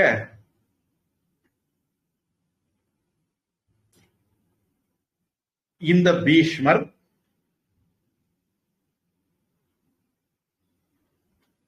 பிதாமகன் சொல்லலாம். நம்ம போன வகுப்புல ஒருவேளை போற போக்குல பீஷ்மர சித்தப்பான்னு சொல்லி இருந்தா அது திருத்திக்கணும். பஞ்சபாண்டவர்களுக்கு சித்தப்பா வந்து விதுரர், பீஷ்மர் வந்து தாத்தா, பிதாமகர்னா தாத்தா. அதாவது விசித்திர வீரியன், சித்ராங்கதன் அந்த தலைமுறையை சேர்ந்தவர் பீஷ்மர். அப்ப அந்த தலைமுறையில அம்பிகா அம்பாலிகாவுக்கு குழந்தை பிறக்கிறதுக்கு முன்னாடியே விசித்திர வீரியன் மண்டையை போட்டுறான். அதனால வாடகை தந்தை முறையில சத்தியவதிக்கு ஒரு மூத்த பையன் இருந்தான். அவன் பேரு வியாசர். அவரை பத்தி நம்ம கூடுதல் பார்க்கணும். ரொம்ப முக்கியமான பேர் வழி அவரு. அவர் தான் இந்த மகாபாரதம் எழுதினது, கீதை எழுதினதெல்லாம் அவரு கைவண்ணம் தான். 18 புராணங்கள் எழுதினது, 4 வேதங்களை தொகுத்தது, 18 புராணங்கள், பிரம்மசூத்திரம் எழுதினது. இப்படி இந்து மதம் இன்னைக்கு நீங்க சொல்லிங்கன்னா அதுக்கு அவர் தான் காரணம். அதனாலதான் போன மாசம் நமக்கு பகவத்கீதை அதை ஒட்டிதான் என்ன தொடங்கணும்னு நினைக்கிறேன். அதுக்கு கொஞ்சம் முன்னாடி தொடங்கிட்டோம். குரு பூர்ணிமா, போன பௌர்ணமிக்கு குரு பூர்ணிமான்னு பேர். அந்த குரு பூர்ணிமாவுக்கு நாம தட்சிணாமூர்த்தியை கும்பிடுறது இல்லை, கும்பிடக்கூடாதுன்னு இல்லை, குரு பிரகஸ்பதியை கும்பிடுறது இல்லை, வியாச பகவானை வச்சுதான் கும்பிடுறோம். ஏன்னா நாம எல்லாரும் அவருக்கு அந்த அளவுக்கு நன்றி கடன் பட்டவர்கள். வியாச பூர்ணிமான்னு அந்த நாளுக்கு பேரே கொடுத்துட்டோம். நம்ம நாட்டுல டீச்சர்ஸ் டே அப்படின்னா அதுக்கு வியாச பூர்ணிமான்னு பேர். அப்படிப்பட்ட பல பெருமைகள் உடைய வியாசர். கூடுதல் விவரங்களுக்கு ரெஃபர் மலேசியா மகாபாரத கிளாஸ். அங்க ஆக்சுவலா அங்க வியாசரை பத்தியே தனி கிளாஸ் நான் பண்ணி எடுத்திருக்கிறேன். அந்த தனி கிளாஸை கேட்டிருக்கேன். அப்போ இந்த வியாசர் மூலமாக அவரை வாடகை தந்தையா வச்சு அம்பாலிகாவுக்கு 3 குழந்தைகள் பிறக்குது. முதல் குழந்தை அம்பிகாவுக்கு திருதராஷ்டிரன். அந்த குழந்தை குருடா பிறக்கிறதுனால அது பதவிக்கு அது லாயக்கு இல்லை அப்படிங்கிறதுனால அடுத்தது முயற்சி பண்றாங்க. அது அம்பாலிகாவுக்கு பாண்டு பிறக்கிறார். அவர் பிறக்கும் போதே வெள்ளை தோலோட பிறக்கிறார். அது வெள்ளத்தோலோட பிறக்கிறாரு.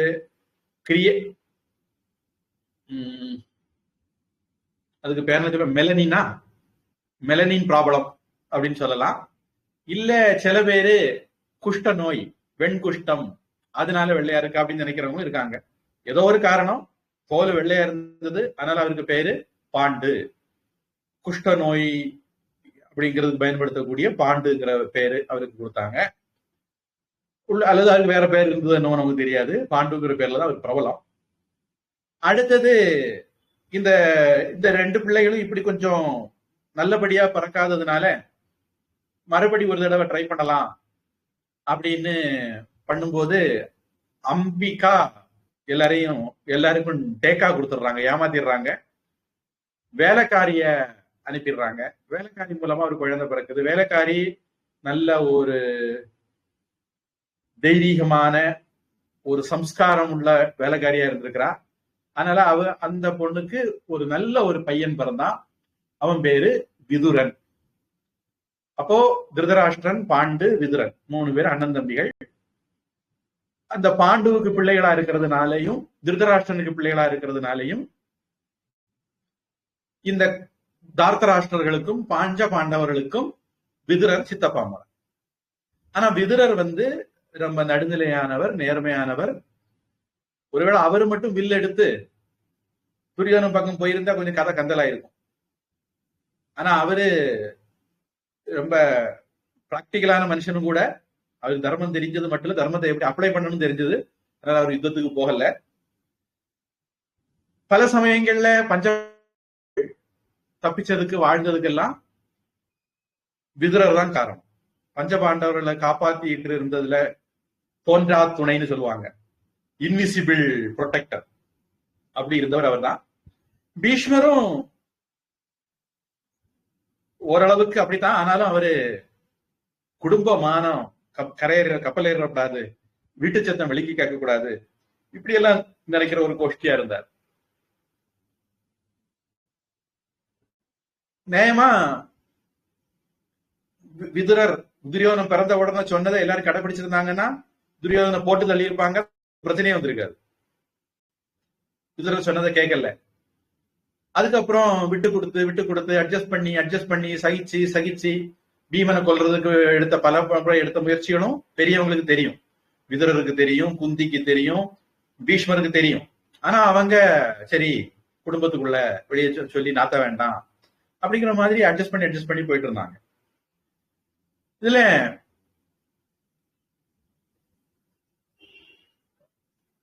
இவங்களுடைய இந்த அநியாயத்தை சைத்து கொள்ளக்கூடிய போக்கு, அநியாயத்தை புறந்தள்ளக்கூடிய போக்கு, அநியாயவாதிகளுக்கு தண்டனை கொடுக்காத போக்கு எங்க வரை கொண்டு விட்டது அப்படிங்கறத நம்ம போன வகுப்புல பார்த்தோம். பஞ்சபாண்டவர்கள் பாஞ்சால தேசத்துல போய் அப்ப திரௌபதி பிறந்தாச்சு. திரௌபதிய கல்யாணமும் பண்ணிடுறாங்க. இவங்க உயிரோட தான் இருக்காங்க அப்படிங்கிற தகவல் அஸ்தினாபுரத்துக்கு வருது. விதுரருக்கு தெளிவாவே தெரியும். பீஷ்மருக்கு ஒரு சந்தேகம் இருந்துட்டு இருந்தது. ஏன்னா இவங்க நல்ல கெட்டியான ஜாதகம், அவ்வளவு சீக்கிரம் மண்டையை போட மாட்டாங்கன்னு அவருக்கு தெரியும். ஆனா விதுரர் பீஷ்மருக்கு கூட சொல்லல. ஏன்னா பீஷ்மருக்கு மேல கூட அவருக்கு நம்பிக்கை இல்லை, அதனால அவருக்கும் சொல்லல. இவங்க 5 பேர் உயிரோட இருக்காங்கிற தகவல் திருமணத்துக்கு பிறகு தெரிஞ்சு இங்க வந்த உடனே பீஷ்மர், துரோணர், விதுரர் எல்லாரும் திருதராஷ்டிரன் கிட்ட சொல்றாங்க, நியாயமா அவங்களுக்கு நம்ம ராஜ்யத்தை கொடுக்கணும், ஆனா ராஜ்யத்தை திருப்பி கொடுப்போம், பழையபடி அவனை கூப்பிட்டு இளவரச ஆக்குவோம்னு சொன்னா திருதராஷ்டிரன் அண்ட் கம்பெனி ஒத்துக்கிடல. நாங்க எவ்வளவு கஷ்டப்பட்டு இந்த ராஜ்யத்தை அபகரிச்சு வச்சிருக்கோம், திருப்பி கொடுக்கலாம் அப்படின்ட்டு துரியோதனன், சதுஷ்டயர்கள் கர்ணன், சகுனி, துஷாசனம் இவங்க எல்லாம் ஒத்துக்கல. பிள்ளை சொல்லுறது மாதிரி டான்ஸ் ஆடுற பொம்மை திருதராஷ்டிரன், அதனால திருதராஷ்டிரன் ஒத்துக்கல. அப்போ பெரியவங்க என்ன பண்ணாங்க, சரி நம்ம நாட்டை 2ஆ பிரிப்போம், பாக பிரிவினை பண்ணுவோம், அவங்களுக்கு கொஞ்சம் இவங்களுக்கு கொஞ்சம் கொடுப்போம், முஸ்லீம்களுக்கு அப்படின்னு ஒரு நாடும் முஸ்லீம்களுக்கும் அப்படின்னு ஒரு நாடும் கொடுத்துருவோம் அப்படின்னு 1947 நம்ம நாட்டு கூமுட்டை எல்லாம் செய்தது மாதிரி இவங்க ஒரு முடிவெடுத்தாங்க. நாடு பஞ்சபாண்டவர்கள், நினைக்கணும் ஒரிஜினல் நாடு தார்த்தராஷ்டிரர்களுக்கு, துரியோதனன் அண்ட் கோவுக்கு, காடு பஞ்சபாண்டவர். இப்படி ஒரு அநியாயமான பாக பிரிவினையை பண்ணாங்க. பஞ்சபாண்டவர்களுக்கு முயற்சி, உழைப்பு, தெய்வ சகாயம் எல்லாம் உள்ளவங்க. இது பஞ்சபாண்டவர்களுக்கு இப்படி கொடுத்தது கேள்விப்பட்டோன்னா கிருஷ்ணர் வராரு. வந்து தேவதச்சனை கூப்பிட்டு அதை காட்டை திருத்தி, கரிகால் சோழன் காடு திருத்தி நாடாக்குனது மாதிரி இவர்கள் காடு திருத்தி இந்திரபிரஸ்தம் ஆக்குனாங்க. அந்த இந்திரபிரஸ்தம் தான் இன்னைக்கு இருக்கிற தில்லி. தில்லியிலே இந்திரபிரஸ்தம்னு ஒரு ஸ்டாப்பும் உண்டு, ரயில்வே ஸ்டேஷனும் உண்டு. ஆனா செங்கோட்டை எங்க முப்பாட்டனுக்கு உள்ளது, திருப்பித்தா அப்படின்னு அரக்கர்கள் எல்லாம் கேட்டுட்டு இருக்காங்க. ஆனா உண்மையிலே அது பஞ்சபாண்டவர்களுக்கு உள்ளது. இந்த அரக்கர்கள் எங்க போனாலும் ஆம பூந்த வீடும் அமீனா பூந்த வீடுன்னு உருப்படாதுன்னு சொன்ன மாதிரி எங்க போனாலும் முதல்ல அடுத்தவன் நாட்டை புடுங்கிறது, புடுங்கிக்கிட்டு நான் ஒருக்க புடுங்கிட்டேன், இனிமேல் இது எப்பவுமே எனக்கு தான் இப்படின்னு சொல்றது இவங்களுக்கு வேலை. அது ஸ்பெயினா இருக்கட்டும், பிரான்ஸா இருக்கட்டும், பிரிட்டனா இருக்கட்டும், இத்தாலியா இருக்கட்டும், எல்லா நாட்டையும் நீங்க பாருங்க, இந்த அரக்கனுங்க இப்படியேதான் உரிமை கொண்டாடுவாங்க. இந்த அசுர பயல்களுக்கு இதுவே வேலை. அசுரனை எப்படி டீல் பண்ணணும்னு மகாபாரதம், ராமன் எல்லாம் படிச்சு நம்ம தெரிஞ்சுக்கிட்டு டீல் பண்ணணும். இதை தெரிஞ்சுக்கிட்டு டீல் பண்ணக்கூடிய ஆள் வராத வரைக்கும், நான் 2வது காந்தின்னு பேர் வாங்கணும்னு ஒரு வாஜ்பாய் இருந்தாரு, நான் 3வது காந்தின்னு பேர் வாங்கணும்னு சொல்லிட்டு ஒரு மோடி இருக்காரு. இப்படிப்பட்ட அயோக்கியர்கள் இருக்க வரைக்கும் நாடு உருப்படாது. ஏதாவது நல்லவன் பெரியவன் ஆட்சிக்கு வரணும், நம்ம எல்லாம் பிரார்த்தனை பண்ணணும். அவங்க எல்லாம் வந்தா தான் நம்ம போயிருவோம். நம்ம இன்னைக்கு நாளைக்கு தெரியாது. நம்ம பின்னாடி வரக்கூடிய பின்காமிகள், அடுத்த தலைமுறை நிம்மதியா இருக்கணும்னா நல்லா பிரார்த்தனை பண்ணுங்க. நல்ல ஒரு ராஜா பாரதத்துக்கு பிரதம மந்திரியா வரட்டும், இல்ல ஜனாதிபதியாகட்டும் வரட்டும் அப்படின்னு பிரார்த்தனை பண்ணுங்க. அப்போ இந்திரபிரஸ்தம் நிர்மாணிச்சாங்க. அதற்கு பிறகு பல விஷயங்கள் நடந்தது. அதுல மயன் அப்படிங்கிற அசுர சிற்பி, தேவ சிற்பி விஸ்வகர்மா மூலமா இந்திரபிரஸ்தம் நிர்மாணிச்சாங்க. மயன்கிற அசுர சிற்பி ஒரு நன்றி கடனா இவங்களுக்கு ஒரு உதவி பண்ணணும்னு நினைச்சார். அதனால அவரு வந்து ஒரு பெரிய அரண்மனை மாதிரி ஒரு இது கட்டி கொடுத்தார். அது கட்டடக்கலையில ரொம்ப தலை சிறந்ததா இருந்தது. அப்போ அதுக்கு பால் காய்ப்புக்கு இந்த தர்மபுத்திரன் தான் இருக்கானே சொக்கதங்கம், பீஷ்மருக்கு அடுத்தவன், பால் காய்ப்புக்கு நம்ம பெரிய பப்புள்களை எல்லாம் கூப்பிடுவோம், சொக்கால வரலாம் கூப்பிடுவோம் அப்படின்னு சொல்லி கூப்பிட்டான். சரி, வெறுமனே ஒரு பால் காய்ப்புக்குன்னு கூப்பிட வேண்டாம், ஒரு ராஜசூய யாகம் நடத்துவோம். யாரோ எனக்கு யாரும் தெரியல, நாரதரோ யாரோ வந்து அவருக்கு அப்படி ஒரு ஐடியா கொடுத்தாங்க. கிருஷ்ணனா இருக்கும்னு நினைக்கிறேன். கிருஷ்ணனோ நாரதரோ யாரோ கொடுக்குறாங்க, ராஜசூய யாகம் நடத்துவோம் அப்படின்னு. முதல்ல யுதிஷ்டர் மறக்கிறாரு, வேண்டாம் அநியாயமா ரத்த சேதம் எல்லாம் வரும்னு. இல்ல அது இதுவும் அப்படி இருக்காதான் ஒரு முறை, அதனால அதை பண்ணுவோம்னு சொன்னாங்க. சரின்னு பண்ணாங்க. அது பண்ணும்போது இவங்களை எல்லாம் கூப்பிட்டு ஒவ்வொருத்தருக்கும் ஒவ்வொரு டிபார்ட்மெண்ட், நான் நினைக்கிறேன் என்னுடைய ஞாபகத்தை சரியா இருந்தா இந்த பொருளாளர், இந்த பொருளாளர் பொறுப்பு இந்த துரியோதனுக்கு கொடுத்தாங்க. அவருக்கு இருந்த வயத்தெரிச்சல் எப்படி போயிருக்குன்னு பாத்துக்கங்க. ஊரு உலகம் எல்லாம் இருந்து ராஜாக்கள் வந்து கொட்டோன் தங்கம் வெள்ளி வைரம் கொட்டிக்கிட்டே இருக்காங்க. அவனுக்கு வயிற்றுச்சல் பல மடங்கு அதிகமாச்சு. நம்ம இந்த இவனைகளை தள்ளி தெளிச்சு விட்டோம், இப்ப போற பார்க்க பார்த்தா நம்மளோட பெரிய ஆயிட்டானே. ராஜசூய யாகம்ங்கிறது நான் சக்கரவர்த்தின்னு சொல்லாம சொல்றது. துரியோதனுக்கு அதை இருக்கிறதுக்கெல்லாம் வக்கு கிடையாது, ஒண்ணும் பண்ண முடியாது, அதனால அவனுக்கு போகல. அந்த ராஜசூய யாகம் முடிஞ்சு அரண்மனையை சுத்தி பார்க்கும்போது சில சம்பவங்கள் நடக்குது. அதுல திரௌபதி அவமானப்படுத்திட்டா அப்படின்னு எல்லாம் கட்டுக்கதைகள் அடிக்கிறவங்க இருக்காங்க. அது ஒண்ணும் கிடையாது. இவன் பிறந்ததுல இருந்தே இவனுக்கு புத்தி சரியில்லை, அதனால இவனுக்கு புத்தி கெட்டு போச்சு, அவ்வளவுதான். மற்றபடி இந்த அரண்மனையை சுத்தி பார்க்க போனா அங்க தண்ணி மாதிரி இருந்ததுன்னு வேட்டையை தூக்கிட்டு போனா அங்க தண்ணி இல்ல, ஒரு இடத்துல தண்ணி இல்லைன்னு நினைச்சு போனா குளத்துக்குள்ள விழுந்துட்டான். இதை பார்த்த உடனே திரௌபதி மொட்டை மாடியில நின்றுகிட்டு அப்பருக்கு தான் கண்ணில் நினைச்சேன், பிள்ளைக்கும் கண்ணு இல்லையான்னு சிரிச்சா. இப்படி எல்லாம் கதை. எனக்கு தெரிஞ்ச அளவுல ஒரிஜினல் மகாபாரதம் இதெல்லாம் இல்ல. தமிழ்ல கும்பகோணம் பதிப்புன்னு ஒண்ணு இருக்குது. ஆங்கிலத்துல கிஷாரி மோகன் கங்குலின்னு ஒருத்தர் இருக்காரு, அது வந்து இன்டர்நெட்லயே கூட கிடைக்குது. தமிழ் படிப்பும் பிடிஎஃப் வெர்ஷன் இன்டர்நெட்ல கிடைக்குது. மேற்கு மாம்பலத்துல ஒரு அமைப்பு இருக்கு, நாம பஜன் மண்டலின்னு அந்த மாதிரி பேர்ல ஏதோ ஒரு அமைப்பு இருக்கு. அவங்க கிட்ட ஒரு புதிய லேட்டஸ்ட் வெர்ஷன். இதெல்லாம் சொன்னது கிஷாரி மோகன் கங்குலிக்கு உள்ளது ஒரு நல்ல ஒரு ரீடபிள் வெர்ஷன் தான், பிடிஎஃப் கிடையாது. கும்பகோணம் பதிப்பு ஒரு பிடிஎஃப், பழைய காலத்து பிடிஎஃப். அதனால சில இடங்கள்ல படிக்கலாம் முடியாது, எழுத்து கொஞ்சம் கஷ்டம் வரும். பழைய தமிழ்லயும் இருக்கும். கிருஷ்ண பிரேமி அவரோட சம்பந்தம் உள்ள இந்த அமைப்புக்காரங்க மேற்கு மாவட்ட நாம எழுதி கொடுத்து அதை அவங்க வந்து ஸ்டோர் பண்ணுவாங்க. நாம வங்கின்னு ஒண்ணு வச்சிருக்காங்க. அந்த அமைப்புல இருந்து ஒரு மகாபாரதம் போட்டிருக்காங்க. என் கண்ணால அந்த மகாபாரதத்தை பார்த்தேன், நான் படிக்கலன்னா. ஆனா அவங்க லேட்டஸ்டா கம்போஸ் பண்ணி, கம்ப்யூட்டர்ல கம்போஸ் பண்ணி ஆஃப்செட் பிரிண்ட் எல்லாம் பண்ணிருக்காங்க. அப்படி ஒரு மகாபாரதம் இருக்கு. அது சரியா இருக்கும் அப்படின்னு எனக்கு ஒரு நம்பிக்கை. இந்த மாதிரி மகாபாரதத்தை வாங்கி நாம கூடுதல் படிக்கணும், தெரியணும், தரவா தெரியணும் தெரிஞ்சுன்னா படிச்சுக்கலாம். அப்போ இவனை குருடே அப்படின்னெல்லாம் அவமானப்படுத்தினாங்கிறதெல்லாம் ஓவர். யாருனாலும் போயிட்டு இருக்காங்க, தடுக்கி கீழே விட பார்த்தாங்கன்னா நம்ம சிரிக்கதான் செய்வோம்.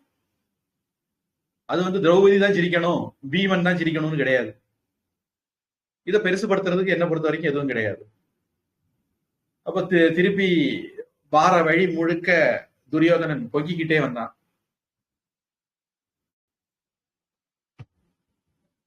கதை சுவாரஸ்யத்துல நேரம் போனது தெரியல.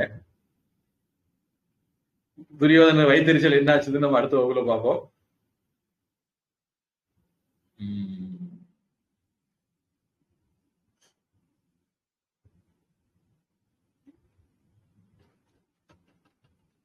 ஒரு சில கேள்வி போன தடவை விட்டு போச்சு. நான் இப்போ இருக்கிறவங்க யாமினி அம்மாவுக்கு ஒரு கேள்வி. At the beginning of the class, Guruji, you mentioned that if one is 100% virtuous, then he is not at all that fit to survive in society. Later during the class, it was mentioned that one should be sincere, truthful, etc. virtues to be happy and not suffer from illness. This appears to be contradictory. On the other hand, our prarabdha karma also adds to our suffering. Kindly substantiate.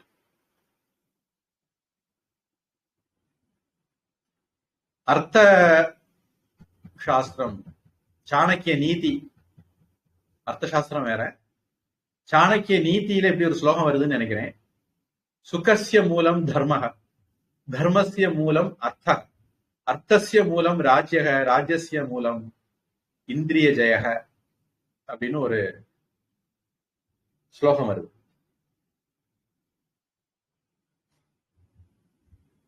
தர்மம்னா என்ன அப்படிங்கிறதுக்கு மனுஸ்மிருதியில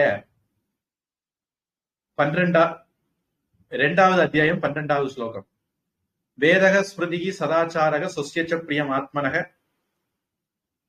ஏதத் சதுர்விதம் பிராகு சாட்சாத் தர்மஸ்ய லட்சணம்.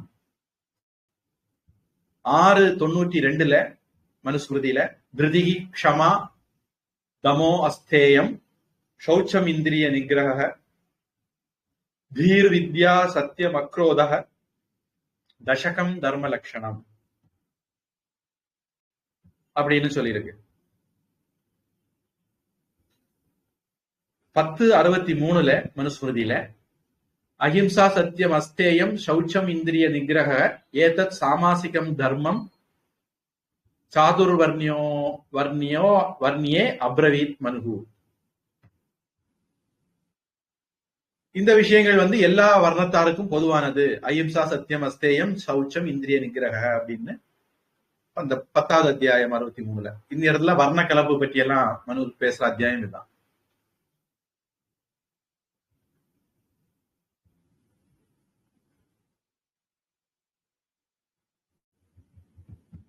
ராமகிருஷ்ணர் வந்து ஒரு கதை சொல்றார். அந்த கதையில ஒரு ஊருக்கு சஞ்சாரியாக வாண்டரிங் மாங்க், நாடோடியாக தெரிகிற ஒரு சுவாமி போறார். போகும்போது அந்த ஊர்ல உள்ள ஜனங்கள், சுவாமி அந்த வழியா போகாதீங்க, அங்க வந்து பாம்பு இருக்கு, அந்த பாம்பு கடிச்சு போடும், அந்த வழியா போகாதீங்க அப்படின்னு சொன்னாங்க. அவரு பயப்படல, அவரு பெரிய தபஸ்வி, அதனால பயப்படல, போனார். இந்த பாம்பு இவரை கடிக்க வந்தது.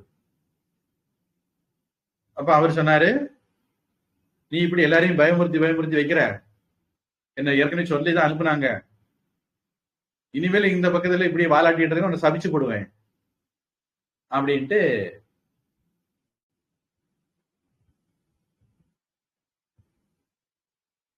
இந்த துறவி சுவாமிட்டு சொன்ன. பாம்பு பயந்து சாபம் வேண்டாம்னு சொல்லிட்டு, இல்ல சாமி நீங்க என்ன சொல்றீங்களோ அப்படி கேட்கிறேன் அப்படின்ட்டு. எதுக்கு வம்பு அப்படின்னு துறவி சொன்னாரு, நீ இனிமேல் யாரையும் இந்த பக்கத்துல வந்து தொந்தரவு பண்ணக்கூடாது, கடிக்க கூடாது அப்படின்னு சொல்லிட்டு சரின்ட்டு அவர் அப்படியே யாத்திரை போறவர் போயிட்டார். திருப்பி கொஞ்ச நாள் கழிச்சு அந்த பக்கமா வந்தார். வரும்போது அங்க அந்த பாம்பு குற்றுயிரும் கொலையுமா ஒழிச்சு இருந்தது. இவர் வரதை பார்த்த உடனே வெளியே வந்தது. இந்த சாமி என்ன தெரியுதா அப்படின்னு அவருக்கு ஞாபகம் வந்துட்டது. என்னாச்சு, ஏன் இந்த கதிக்கு ஆச்சு உனக்கு அப்படின்னு. சாமி நீங்க சொன்னீங்கன்னு சொல்லி நான் தலைமையில் சிறமேற்கொண்டு நீங்க சொன்னதை கடைபிடிச்சேன். நான் யாரையும் தொந்தரவு பண்ணல. தொடக்கத்துல பயந்து பயந்து போனவங்க நான் தொந்தரவு பண்ணலன்னு பார்த்த உடனே என்ன தேடி தேடி அடிக்க ஆரம்பிச்சிட்டாங்க. இப்ப நான் வெளியே வர முடியல, சாப்பாட்டு கூட வெளியே வர முடியல. இல்ல நீங்க சொன்னதை கேட்டதுனாலதான் சாமி அப்படி. அப்ப அந்த சாமி சொன்னாரு, நான் உன்கிட்ட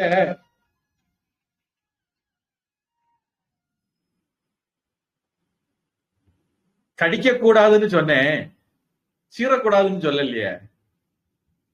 நீ நான் சொன்னதை தப்பா புரிஞ்சுக்கிட்ட. இந்த உலகத்துல வாழ்றதுக்குன்னு ஒரு நேக் இருக்கு.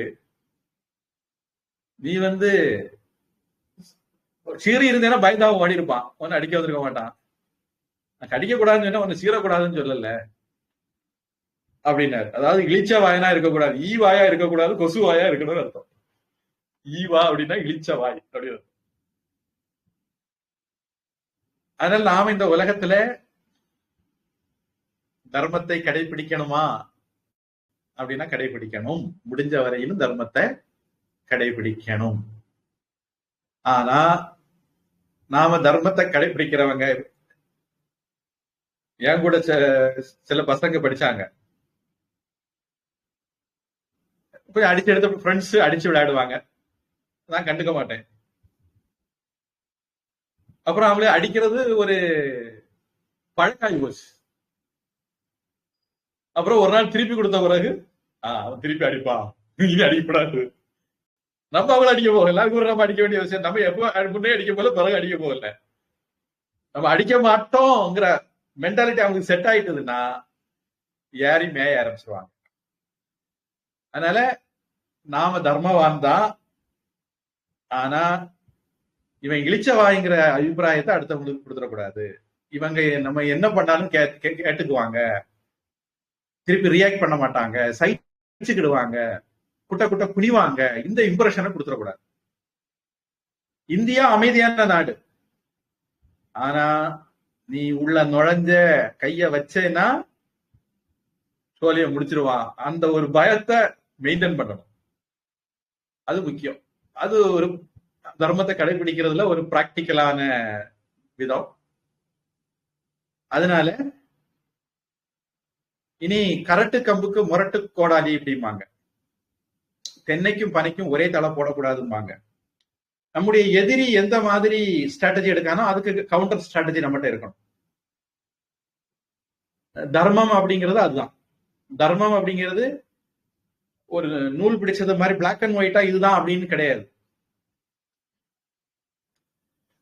அது வந்து நம்ம சாஸ்திரங்கள் படிக்கும் போது பல இடங்கள்ல நமக்கு பல கதைகள் அது சம்பந்தமா இருக்கு. ராமர் வந்து ராவணன் தூக்கிட்டு போயிட்டான், முன்னாடியே போறான், இந்த சந்தோஷமா இருக்குது போட்டு அப்படின்னு இருக்குல்ல. மெனைய கேட்டு இங்க இருந்து என்ன பஞ்சவடியில இருந்து லோலோ லோலோ லோலோன்னு நடந்து பாலம் கட்டி இலங்கைக்கு போய் அங்க சண்டையும் போட்டு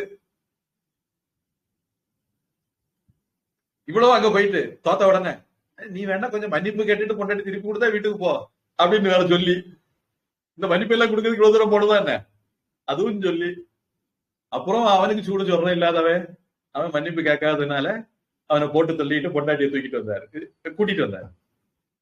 அதனால தர்மத்தை நம்ம எப்படி அப்ளை பண்ணணும்? நம்ம தர்மப்படிதான் இருக்கணும். மற்றவர்கள் தர்மத்தை கடைபிடிக்க வைக்கிற வேலையும் நமக்கு உண்டு.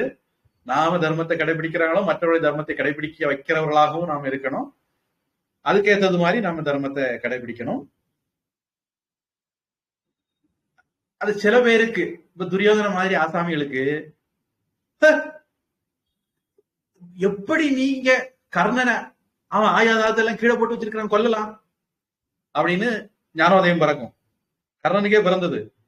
கர்ணனை கொல்லும் போது அவன் ஒரு பெரிய லிஸ்ட் படிச்சான்.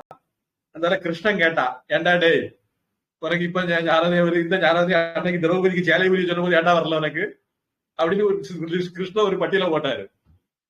அப்புறம் கர்ண மூஞ்சிய பாக்கணுமே. அதனால தர்மங்கிறது அவங்க சௌரியத்துக்கு பேசுறது இல்ல. அது ஒரு எட்டர்னலான ஒரு தர்மம் இருக்கு. அந்த எட்டர்னல் தர்மத்தை காப்பாத்துறது நம்ம வேலை. அவங்க சௌரியத்துக்கு இருக்கிற தர்மத்தை காப்பாத்துறது நம்ம வேலை இல்ல. கர்ணனுக்கு தர்மம் எதுவும் அதை காப்பாத்துறது கிருஷ்ணனுக்கு வேலை இல்ல. துரியோதனனுக்கு தர்மம் எதுவும் அதை காப்பாத்துறது பீமனுக்கு வேலை இல்ல. சகுனிக்கு தர்மம் எதுவும் அதை காப்பாத்துறது நகுலனுக்கு வேலை இல்ல.